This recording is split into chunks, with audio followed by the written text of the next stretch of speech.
In the early 1960s, the chairman of the Joint Chiefs of Staff, L.O. Lemonster, concocted a plan for false flag operations as a pretext to invade Cuba and for war with the Soviet Union. In Operation Northwoods, they planned to hijack jets by remote control, crash them, and blame the attack on Cuba. There were many other terrorist attacks they planned to carry out that were contained within the document. One scenario mentioned was the destruction of a U.S. naval vessel that was to be blamed on a foreign power as a pretext for war with any enemy they picked. President Lyndon Baines Johnson went operational with Northwoods on June 8, 1967 during the Six-Day War. During the Six-Day War between Israel and the Arab nations, the USS Liberty was sent by Johnson to collect electronic intelligence in the eastern Mediterranean. The clearly marked U.S. intelligence ship was 14 miles off the coast of Israel in international waters. A short time after the air attack had been completed, the 3 torpedo boats approached us from our starboard quarter at high speed and in an apparent torpedo launch attitude. Israeli surveillance aircraft flew low over the ship and clearly identified it as an American vessel. At 2 p.m. that afternoon, the USS Liberty was attacked by 3 Mirage 3 fighter bombers. From the onset of the attack, the fighter bombers were jamming U.S. signals. Not only were they jamming U.S. signals specifically, they were also unmarked, the only unmarked aircraft in Israel's arsenal. The fighter bombers strafed the ships with their cannons, dropped conventional munitions and napalm on the ship, repeatedly from stem to stern.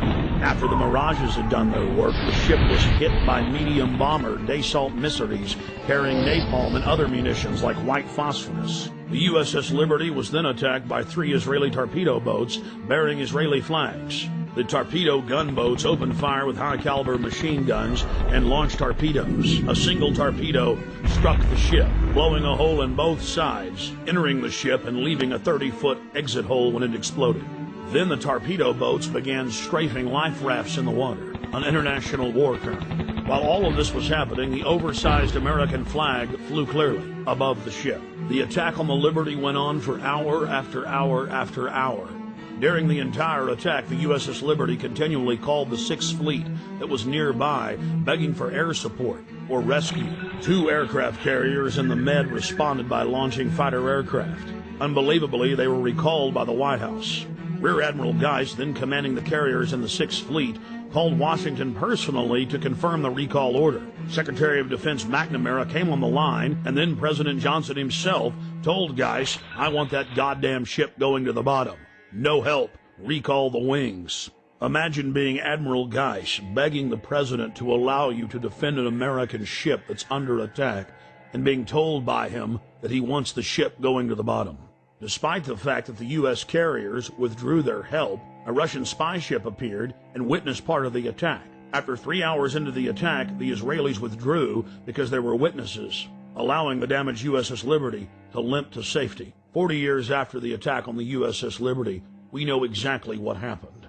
I've interviewed former chairman of the Joint Chiefs of Staff, Admiral Thomas Moorer. I've interviewed the admirals that were on the line who heard what President Johnson said. I've even talked to the head JAG officer of the Navy who was ordered to falsify the reports and cover up what had really happened.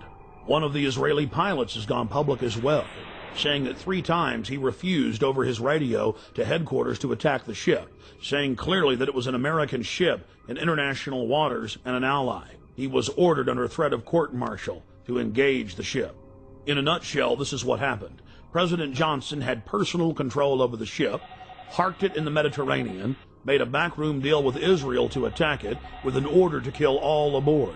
Then the attack on the ship was to be blamed on Egypt. The U.S. would enter the war and take over the entire Middle East in the aftermath of the attack on the most highly decorated ship in U.S. history. The captain and his entire crew were told they would spend life in prison or be killed if they told anyone what happened. Captain William L. McGonigal was given the Congressional Medal of Honor in secret and told not to tell anyone that he had won the award.